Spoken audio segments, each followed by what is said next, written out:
Welcome in, everybody, to the 49ers podcast. I'm your host, Matt Daniel. As always, joined by my co-host, John Gallagher. John, how are we doing today, brother? Doing very well. We got a Niners win to celebrate. Yes, sir. It is Victory Tuesday. The 49ers looking like they're back in form a little bit, playing some real football. Very similar game than the week before with the Rams. Establish the ball with the run, limit mistakes, try and turn the ball over as much as we can, and that's exactly what we expect from this team. Oh, and an improvement with our game plan from the Rams. It was actually very noticeable that Brandon Ayuk was a focal point on those drives. Yep. Like that didn't happen against the Rams, but I'm happy that we had that win against the Rams for sure. Right. But that man needs to be a part of the offense. Right. He's so good. Yeah. I saw a stat where when Jimmy's targeting Ayuk, his pass rating is 117 or something. It's just it's insane. The dude is so good. I mean, and we saw it. I mean, the dude catches the ball, takes a hit, gets an extra 20 yards on top of it. Dude, it's just I have mixed emotions right now because I'm so ecstatic. But week 9, right? Right. What are we waiting for? Trent Sherfield? Right. Mohamed Sanu? What do we have these conversations for? Right. The whole fan base knew Brandon Ayuk is real. And then the moment that he starts getting a real workload like that, like what we saw, it all makes perfect sense. He starts balling out. So I have mixed emotions. Mm-hmm. I love At least it's happening. At least it is happening. 100%. Yeah. It's just, I don't understand this. Trent Sherfield logged a lot of good days of practice. Go fuck yourself with that. Brandon Ayuk is so real. Right. Yeah. And I think part of it was we're a little scarred as a fan base when it comes to wide receivers. AJ Jenkins and, Dante Pettis. We have a long list of not very good. Right. And we saw okay, Ayuk, are we about to have alpha? And then he disappears. Nobody really knows why, but he looked like, the Ayuk of last year that we saw. Yeah. Sure-handed, making big plays. Yeah. And Debo has definitely stepped into an alpha type role, but I never didn't think he couldn't do that. Right. I always thought he could be very good. Right. What I didn't like was this complete favoritism towards Debo to where Ayuk is trying to get targets behind Juszczyk. Right. And there's something to say about two receivers of two different flavors. Right. They're very, they both have the yak aspect to them, but they play different types of football. They get it a different way. Yeah. Right. Like Debo will put you on your ass if you ask him. Right. Yeah. And I used a little more fidgety, more of a pure route runner. That twitch to separate and then just go. Right. Yeah. Yeah. So, obviously the more the merrier, it's good to have. Exactly. Because we have superstars. We have them. So to hear week to week, Trent Sherfield's login practices that I like, that stuff as a fan, as somebody who really, really likes football, was really infuriating because I don't care how good a practice Mr. Sherfield logged, Right. The same with Mohamed Sanu. It's just we're basically just taking our talent off the field at that point. Exactly. Which makes no sense. So we are putting out our less than superior product, and I don't like that. Right. So let's get into news and notes a little bit. So Dre Greenlaw expected to return. D Ford is eligible to open his practice window. I don't expect him to play this week. We don't really essentially need him right now. With the way that his back has been, I just want him to be fully healthy. Come back when he's healthy. Bring him back for the playoffs. Just be all right, bro, just hold up, and if we need you, we'll pull the trigger. But it seems like it's going to be he's going to play a few games and he's going to re-aggravate it. And then it's going to be a constant circle for the rest of his career, which, that's kind of just where we're at this point with D Ford. But he's on the field, he's good. So just fucking heal up. Rest up. Exactly. We don't need to rush it. We've got depth for a reason. So Elijah Mitchell finger remains day to day. Good news. Hopefully he'll be able to play. He seems like he's the best running back on our team right now. He does, but also I saw some runs out of Sermon that I liked, and so I just don't why isn't the Sermon Mitchell 1-2 punch or the Mitchell Sermon 1-2 punch what we're seeing week to week? There's still some questions I have. Right, and Jeff Wilson looked pretty good too. I'm fine with the 1-2-3 punch. Sure. All of them. With how bad we struggle with injuries in the backfield, it's not going to hurt to spice things up. But Sermon shouldn't have to wait for Hasty to be declared inactive, right? For sure. That's the stuff. What are we doing? Right.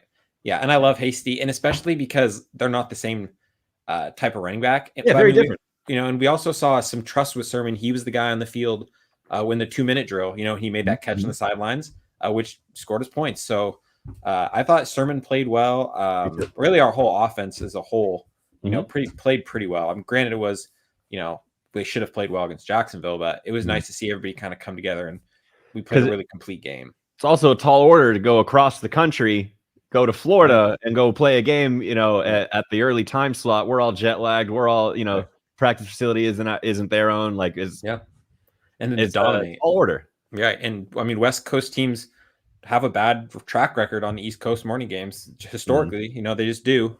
So it's nice to see the team, is just good teams are winning regardless of the elements. And that's kind of what the 49ers are doing right now. Yeah. So they do play Minnesota this week. It's a playoff. Has playoff implications. 49ers are tied in the wild card chase with them in New Orleans.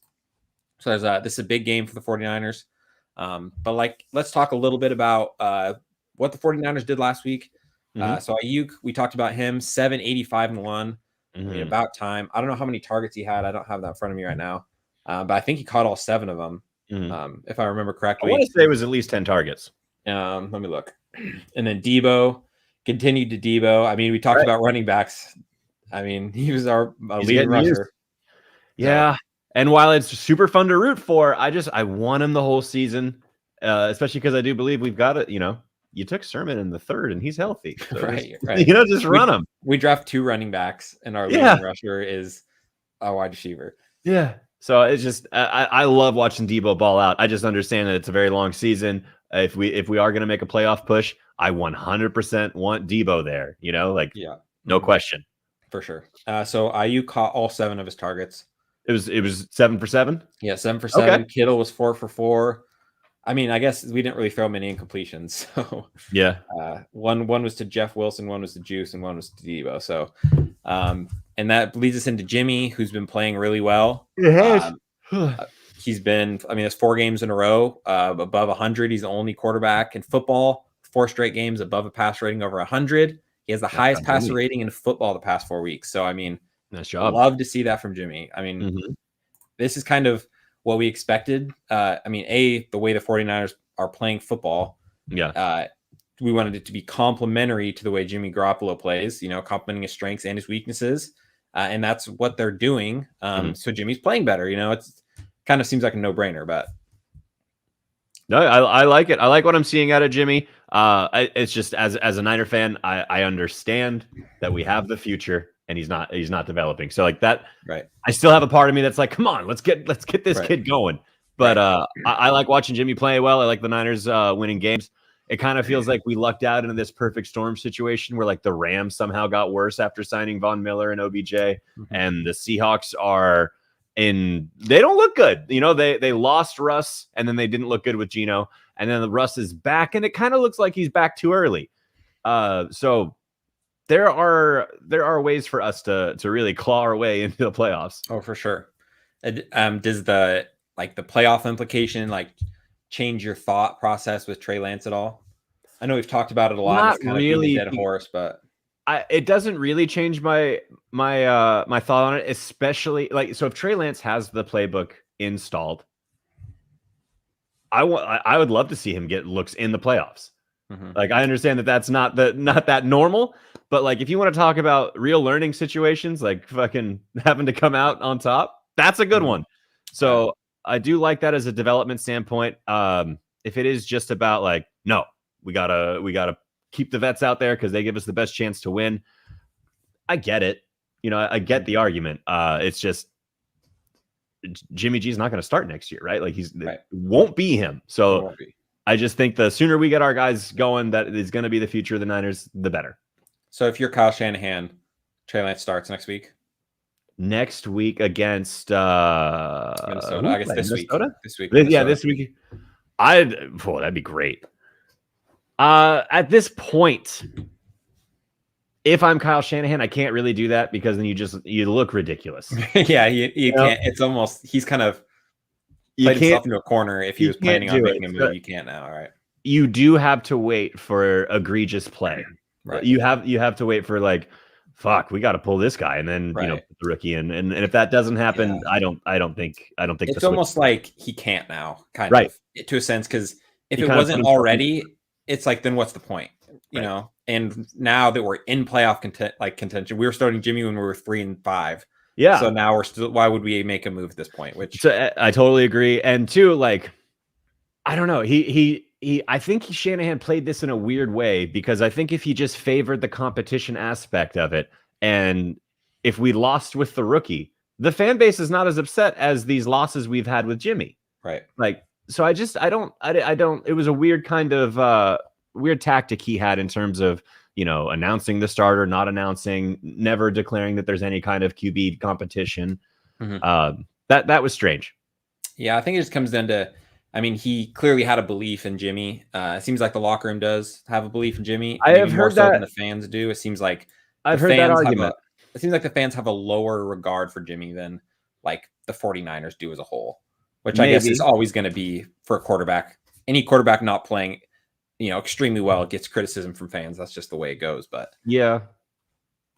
But I mean, I don't know. Like, I feel like Mac Jones got that locker room on his side pretty quick. Right. I feel like Justin Fields too, right, even though they're losing. Yeah. And everything we've seen from Trey Lance would lead me to believe that he would be able to. He'd be the guy. Right. And it's almost like, I don't know.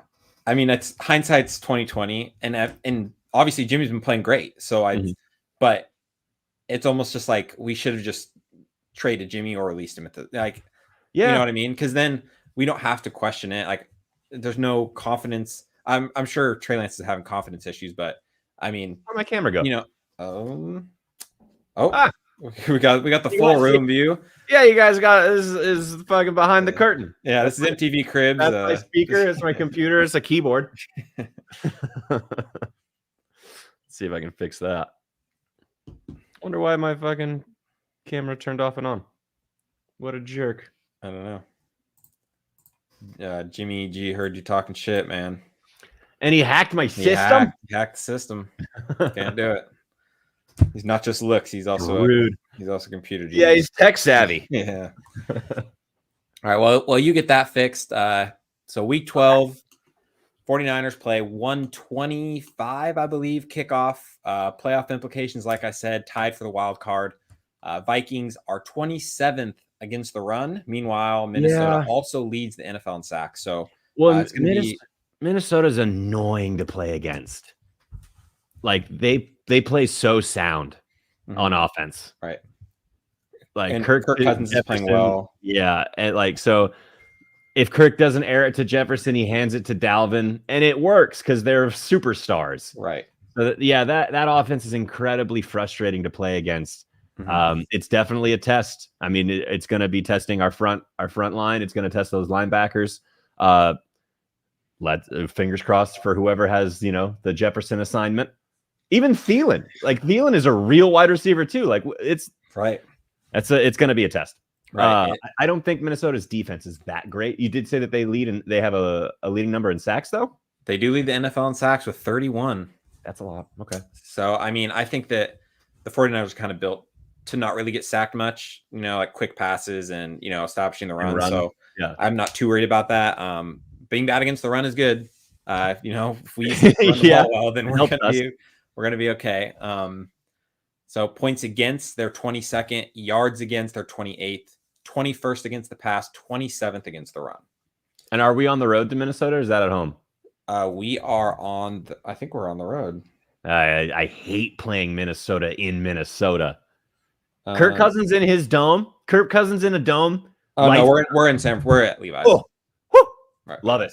That helps a lot. Yeah. I swear, dude. Until you look at our home record. Dude, well, that does suck. But Minnesota at their home, I feel like play very well. I don't want that. Yeah, I'm glad it is at home. Even though, despite the Levi curse or whatever we got going on, you still want hopefully home games, we beat. I mean, maybe I feel like anytime you beat a divisional rival at home, like, that's got to chip away at some curses. Maybe it's got to. It's like you have to beat the Rams 4 times to I like that. Dispel the curse. So maybe that's what it was. 3. So or that was the 4th. Well, we got 3 home, I think. 3 home. I got you. Okay. We won our last 4, so that would mean that was our 3rd at Levi's. So at home. Maybe we got to beat him again next year at Levi's. Maybe. to dispel the curse. I think a Seattle win would also. Actually, we already lost to Seattle at home. So yeah. Oh well. Always next year. Speaking of Seattle, our game did get flexed out of Sunday night. Yeah. For a game that's just it's not even that good either. Denver. I know. I was like, I mean, if you sub Chargers Bengals or I'm like, okay, fair enough. Fine. Herbert Burrow, that's a good fireworks show. Good time. That's a good game. But like Chiefs, like Teddy Bridgewater brand, man, come on, like. I just thought it was weird too. Like, I understand the Seahawks don't have a good record right now, but like Russell Wilson is back. Like you do still have your marquee like star power with that Sunday night football game. Right. And they're like 500 with Russ or something. Yeah. So like I just that move away to as you said, Teddy Bridgewater against the Chiefs who don't look that good. Right. Yeah. And it's not to mention like 49ers Seahawks, that's like a real rivalry game. 100%. People tune in. Steelers Bengals, Steelers Ravens, I don't think anyone's saying, oh, Chiefs Denver. Chiefs Chargers? Sure. Chiefs Chargers, even Chiefs Raiders. Denver. Yeah, even Chiefs Raiders, right? Yeah. I bet. I mean, it seems like probably like the weakest rivalry in their division. Yeah. So I don't know. Kind of lame. I mean, honestly, I don't like love primetime like 49ers any more than I do 1 o'clock 49ers. It just means I got to wait longer. Sometimes when they play on Monday, I'm like, damn, I got to sit around all Sunday, like. Yeah, but then you can it's a double-edged sword because you can't just enjoy the rest of the games and you're not fucking thinking about, God damn it, what did we just do? Right. And and plus, Monday comes and you got a game to look forward to. The game you look forward to is nice. I do like that. You got a short week. So that's nice. I don't like Thursday night games. Those ones are tough because then if they lose, then you got to watch Sunday football knowing your team already lost. Well, I hate Thursday night games. Just that's too much for an athlete of their caliber to play a game on Sunday and then go to Thursday. Fuck that, dude. I'm not just don't do it. Yeah. Sunday and Monday. Yeah. Those are Sunday fine. and Monday. And Saturday night, even they flexed a couple week 15 games to Saturday night. So that's kind of interesting. I don't mind that. Throwing a few games over there Saturday night. Once college football ends. We don't need Thursdays because the games aren't even good. With the with the exception of I think it was Rams Chiefs 2 years ago. Well, that was a game. That was such a good game. That was awesome. So and we're not even Chiefs or Rams fans, and we're still remembering it. That's how I remember that game. Good. No, I for sure remember that. So with the exception of that game, Thursday night games are just not that fucking cool. Yeah, and part of it is the people they choose to play. I mean, even our Thanksgiving games aren't even that good. I know. Bears, Lions, Raiders, Cowboys, Bills, Saints. Bills Saints is the only one that's kind of enticing, but even then, the Saints are so depleted that it's just right. Like maybe no Kamara, no Thomas, and it's Trevor Siemian. It's Trevor Siemian, which still doesn't make sense because did you read that they just gave Taysom Hill another hybrid deal? So apparently there's a reason for that, and technically they're paying him more, but removes dead cap. Oh, okay. So there's a method to the madness with. But there was also a clause where if you are the starting quarterback of the Saints next year, you're a $90 million player for us now. Right. I saw that too. Okay. Well, they're just banking on him not being the starting quarterback. Then? Right. I just got questions, man. Yeah. I don't know. I have no idea what they're doing with him. I mean, that would be extremely frustrating if the 49ers are spending all this money on a quarterback and then he's the guy that never sees the field. Literally does he's just going to be a tight end every 4 to 10 plays. Okay. I don't get it. Yeah. But back to the 49ers. I think the importance of this game is going to be stopping Dalvin Cook. I mean, it's tough too. Like you said, Thielen and Jefferson, 2 elite wide receivers. Kirk Cousins has been playing so well. Our cornerbacks essentially being our weakness. I think it comes down to keeping them off the field like we've done the past 2 weeks, trying to keep our offense on the field as long as possible. As long as possible, for sure. Also going to be a big test for Bosa. Yep. That line. If Bosa can get the pressures and our line can come away with those sacks, and Kirk can't hit Jefferson for those beautiful touchdowns I see week to week, right? Then I think we're in a good spot. And they do like to throw the ball down the field, which is going to doing well with it. They are, yeah. And Bosa has been playing about as good as anybody in football right now. Kind of almost going under the radar a little bit as far as because he's getting help. God damn he's getting the hell like crazy. He got a holding call. Yeah, he did. But shit. usually when it doesn't really matter, but But yeah, watching these games and I'm watching him he's neutralized because they're not throwing the flag on it, and it's very obvious. Right. I'm like I try so hard to watch these games as an objective fan. Right. I understand that every play isn't holding. I get that. But I'm seeing some pretty obvious holding calls, and we're missing, and they're just getting missed. I mean, I am definitely not objective. I'm very biased. Sure. But my wife watches every game with me, and she's saying, "Why are they holding Bosa like that? That's holding." And she, and she's about as objective as you can get. I mean, 100%. She's not right. Didn't grow up as the Niner ride or die lifestyle. Exactly. It's not quite in her blood yet. She just married into it. It's a little more objective. So, I think that just about actually we got community question of the week. So the 49ers get it. 49ers are in the wild card now. So I asked who is looking like the biggest threats to possibly compete with us for the 6th and the 7th seed. So we'll talk about those. So we'll start with Jones_Rod. He says Eagles and Panthers. He's right. I think that he is right. I mean, the Saints just don't have the quarterback play. They're just so beat up. It's hard to think of any other team that's really going to be, it seems like the Rams or the Cardinals, whichever one wins the division, the next one's going to take that first seed. And then it's going to be between the next two. I mean, the Vikings would be another one that I would throw out there. I mean, I'm not writing the Packers off either. Right. Oh, I mean, Packers will probably win their division. Oh, you're right. We're talking about wild card. Right. Eagles and Panthers is a great answer. Panthers defense is so real. Christian McCaffrey looks like he's coming back healthy and strong, and Cam Newton looks tremendous in that offense. It's so weird. I love it. I'm a big Cam Newton fan. He's good for football. He's got he's a fun personality.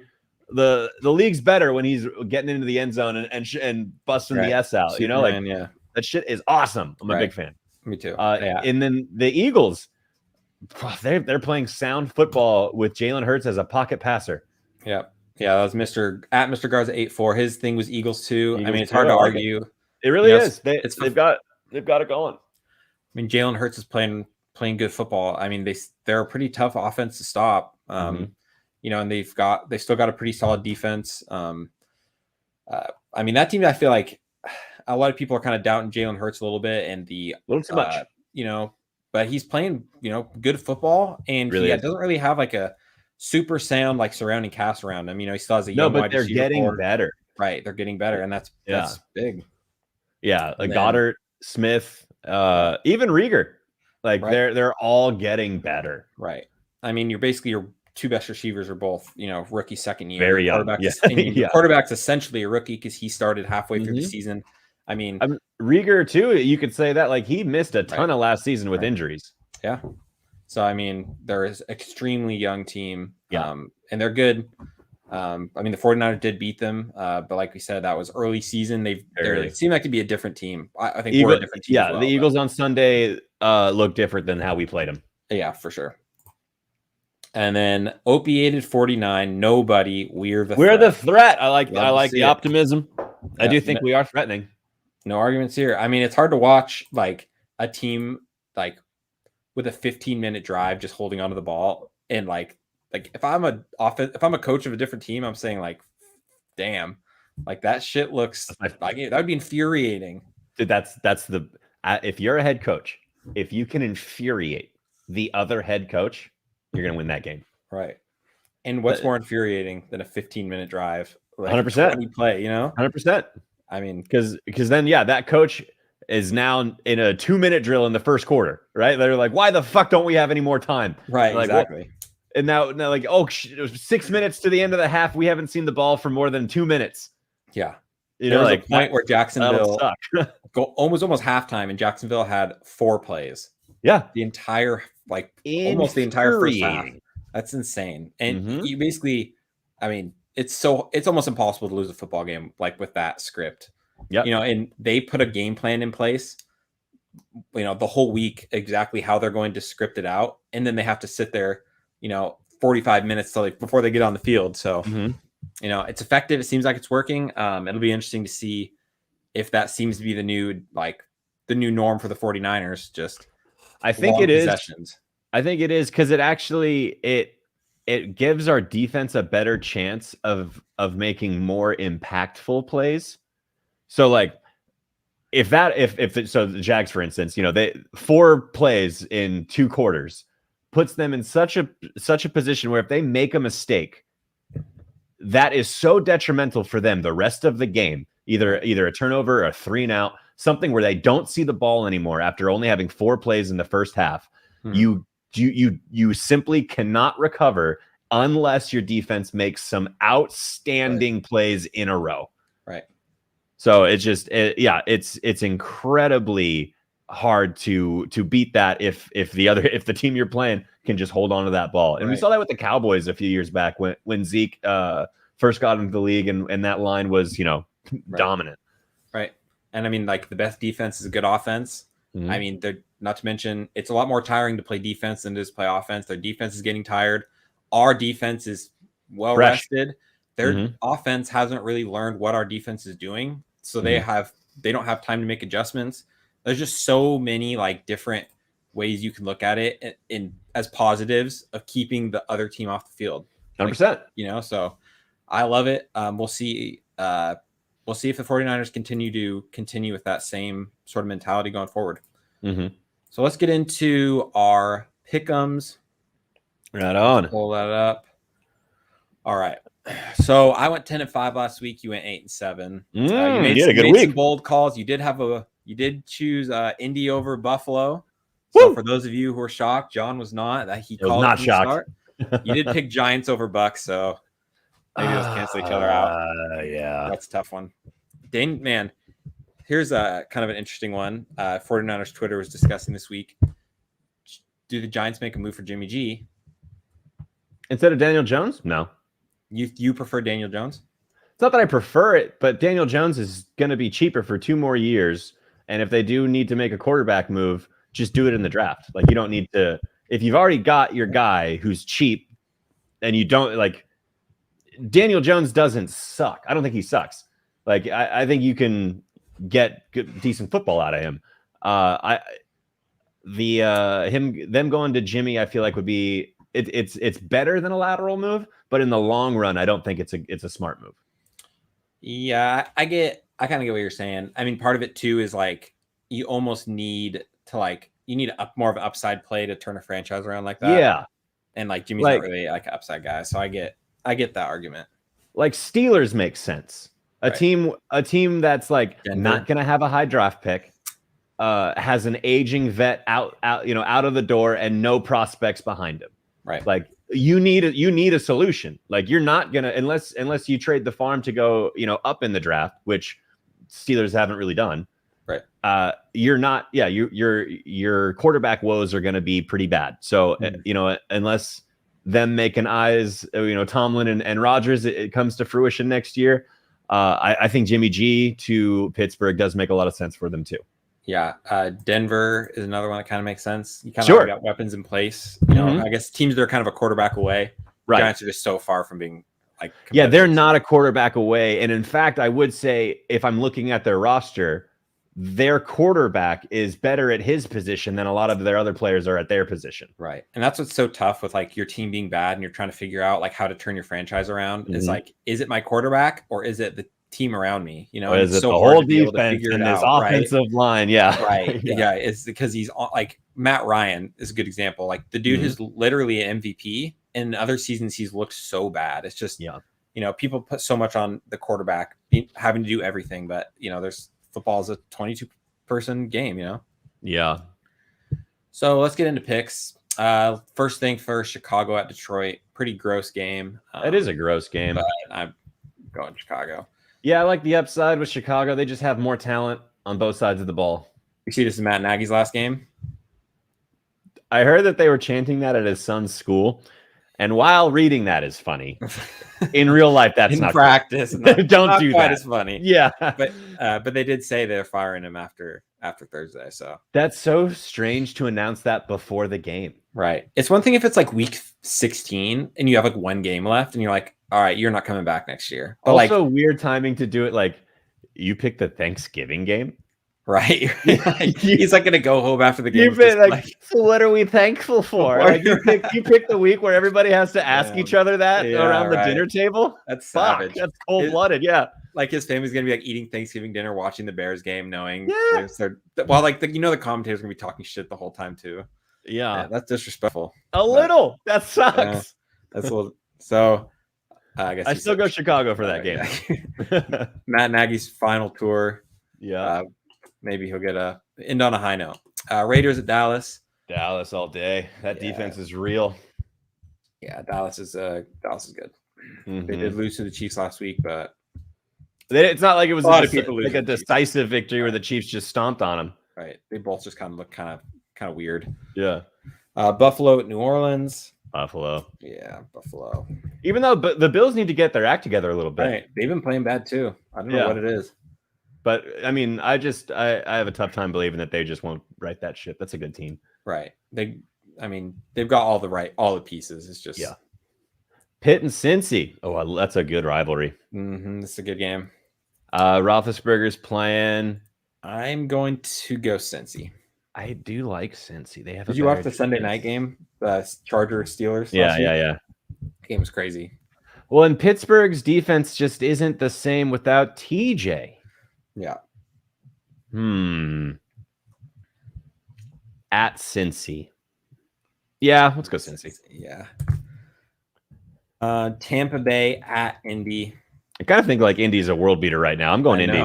Yeah. And it's tough. I mean, the recipe that they have just seems to work. I mean, Jonathan Taylor already had 5 touchdowns last week. Yeah. I'm gonna go with the Bucs. I like it. I mean, dude, the Bucs are playing great football too. Right. It's hard. That's a good game. That's a better game than I think people think. Yeah, that's a game that I want to tune in for and like really watch. Right. Those are good teams. Carolina at Miami. I think Carolina's on that fucking upswing. You know what I'm saying? And Miami's not. They aren't. They barely beat the Jets last week. I think that's who they played. Jets. Yeah. Yeah, that's tough. Tennessee at New England. Man, Mac Jones. Looking good. Yeah, Patriots are first in their division right now. I know, and that defense is fucking nuts. That defense is just making plays every week. And Tennessee lost to Houston. Man, they lost their losses. They lost to the Jets, and they lost to Houston. That's brutal. Yeah, it's got to be Patriots for that. Man, do they have a bounce back game? No.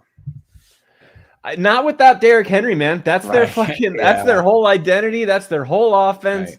It's the reason that their defense gives their wide receivers better looks through a game. You know, like without that threat, the defenses don't respect much else. Right. With a lot of playoff teams, it's like, okay, your quarterback goes down. Like, I almost think like if they lost Ryan Tannehill and they had to, I don't even know who their backup is. I don't know either anymore. Right. Like, I feel like Henry is like a bigger. They might still be like in the conversation. Yeah, right. I kind of agree with that.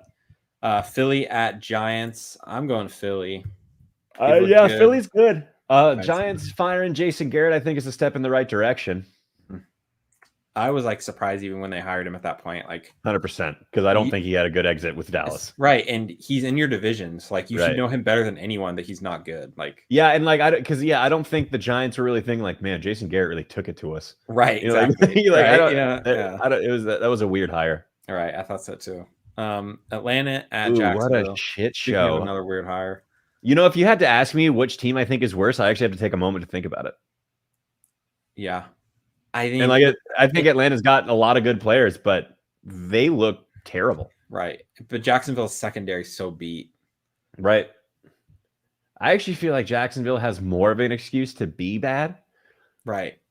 But I don't know, man. They have, when you have a vet quarterback like that, you just like kind of expect like more wins just in general. You know what I mean? Yeah, but the offense they run sucks. It does. It's really not like, I understand Matt Ryan isn't making all the plays, but like that offense sucks. Yeah, like, they need they need Cordell Patterson. Well, it's just they suck. They do. They just need to do. I don't even know where to start. Like Cordell Patterson should be on the outside more now that you don't have Calvin Ridley. Mike Davis should be getting a little more run because he's your volume bell cow back, but he's not. He's neither of those things. He literally gets like 3 carries a game max. Like the only way Mike Davis is effective is with volume. Right. He's not a running back where it's like, oh, on that 4th carry, he busted a 70-yard touchdown. Right. That's not what he is. Right. So yeah, if you're not going to feed him 15 plus touches, like don't have him on your team. That you're wasting space there. Mm-hmm. So yeah, I just don't think they know what they want to do. Yeah, they need to establish the run game first off. They need to trade Kyle Pitts to a team that's gonna give him a career, because Pitts is so special, and Atlanta is gonna ruin him. Yeah, they should draft a Sewell. Yeah, I mean, not a knock on Pitts, but it's just like when your team it's not what they needed. You just don't go tight end when you need so many other things. Right. But where are you going? Isn't it crazy? Atlanta is only 1 game behind San Francisco. 1 game. That's crazy. They just seem so much worse. It is crazy. I go Jacksonville. If they just feed James Robinson, I don't think Atlanta can stop him. Yeah, I'm going to go Jacksonville as well. The game's probably going to be ugly. Speaking of ugly, New York Jets at Houston Texans. This is the toilet bowl right here. Is Mike White still the guy, or is it apparently Zach Wilson is starting? He's back. Okay. He's back. I don't know if I like that anymore. I think Michael Carter's out. Yeah, Michael Carter is out. That's Ty Johnson. He was doing some cool stuff. He was. Yeah, I think it is Ty. Houston released Phillip Lindsay. I saw that. I wonder where he's going to go. I just don't understand the point. Right. He's like the youngest running back on their team too. It's like, no, we don't have David Johnson and fucking, I guess Mark Ingram's gone now. Well, it's like you're not making cap moves right now. You're not making signing moves right now. Like, release him when it's time. Like, release him when like it benefits you. Like, just to drop him, I don't think benefits you unless he was getting into arguments with everybody in the locker room. Right, which doesn't really seem like very Phillip Lindsay. Yeah. Right. So like, it didn't make sense to me. Yeah, I don't know. It is Houston, so. Houston at home, because Houston's actually won some games. I would never peg them to. They beat Tennessee. So yeah. Chargers at Denver. Yeah. And then lastly, never mind. Not lastly. Rams at Green Bay. This is going to be an interesting game. That is the Rams seem to figure their life out a little bit. Yeah, because Green Bay also lost too. So they did, but they lost to a good. Like the Minnesota Vikings isn't a shitty team. Mm-hmm. Like that was in Minnesota, division rivalry. Yeah, like Aaron Rodgers just kind of hasn't been the same since he came back. The Green Bay defense up until that Minnesota game too had been playing very well. So they could have a get right game. See, the Rams are a wild card though, because if Odell has this playbook installed and he's actually ready to go, that'll be interesting. Von Miller too. Team. I'm going. Oh, man, it is in Green Bay. I'm going to go Green Bay just because I think there's no Aaron Jones. I have AJ Dillon's a bruiser. Yeah, I was gonna say AJ Dillon. Like, I don't think that's like an automatic. It's not a huge downgrade. Downgrade, right? Green Bay. I like Green Bay. I think Aaron Rodgers puts it on him. Yeah, and we saw what happened after he had some bad games early in the season. He came back and lit the world on fire. Yeah. Here's the most important one: Minnesota at San Francisco. I going with the 49ers. I think. Yeah, let's go Niners. Yeah, we stay hot, win another one. I'm feeling good about it. I like the recipe. Just fucking stay on the field. Right, stay on the field. Right, you can't lose if the other team doesn't get a chance. Makes sense. Why don't more teams do that? Seems like a win-win. Mm-hmm. Cleveland at Baltimore. This is, I don't know. Lamar should be back, game, but Lamar should be back. So yeah, so I'll go Baltimore for sure. Yeah. I saw this poll on Twitter, and it was, who would you rather have running as your quarterback for the future, Baker Mayfield or Jimmy Garoppolo? If it's future, Baker, he's younger by a lot. He's considerably younger. Right. So if we're talking about the future, and if current salaries side by side, Baker's cheap. So for like one more year, right? Yeah. Well, I'm just looking at the numbers that are presented right now. Yeah. If we're talking about future, Baker's cheap. But I go GBG. I guess. I mean, I'm familiar with it, but like, yeah, both of them are. I don't love the options because both of them seem to only thrive in these run-heavy schemes. They're almost very similar. They are very similar. They make some bonehead plays. When things are right and they're in rhythm, they can be really good. But they're not, going to be anything too crazy. Baker's a little more mobile. If I'm being honest, I do kind of like Baker's moxie a little bit more. It's a different kind of moxie. It's a different moxie that I kind of like. Yeah. That kind of like, oh, you want to fuck with me? Okay. And then he proceeds to go do something or not. Sometimes Baker doesn't do something, but it's kind of like a double-edged sword. But I that's the mentality I like in a football game. In a quarterback, though? Yes. I don't want to be Colin Coward, but like you almost want your quarterback. I almost want my quarterback to be wearing his hat forward. Right. He's wearing a backwards hat. Like, come on, you're a quarterback. Like, I just want my quarterback to be a little more Jimmy G-ish. I'd like a little bit. I don't know. The thing is, like, Jimmy and Baker aren't good enough to like. I get that. You know what I'm saying? Like, I like that argument. Tom Brady does that shit. It's like, yeah, like cool. But like, well, see, Tom Brady is interesting because he plays it so even keeled, right. Mm-hmm. And it's just like you can't. Yeah, you wish you had more ammo to fire against him or to make fun of him, but it's like, God damn it, Tom Brady! Right. Everything you do is just awesome. It's hard. It gets harder with time too. Like, yeah. And then Seattle at Washington. I think Seattle has a get-right game. It's a road game. I'm going Seattle as well. Only a matter of time before Russ cooks. And DK too. Like DK is not having that great of a season, but by comparatively speaking to what we've seen him doing, But that man's so real. Let's not just forget that. Mm-hmm. Yeah, I think the Seahawks are a better team than people are giving credit for. They did just lose like the guy who's basically carried the franchise on his back for 10 years. So like, you have to kind of put that into perspective. Now he's back. And losing Chris Carson was a big hit for him too. Right. Yeah. And they're not a 3-7 team. They might not be Super Bowl contenders, but no, they're definitely a better team. They're definitely better than I think people give them credit for. Mm-hmm. All right, well, that's going to do it for the show this week. We should be back to Wednesdays next week, but hopefully the 49ers will keep the ship right and we'll pull out another victory. We will see you guys next week. Yep. Sounds like football, baby.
He's going to be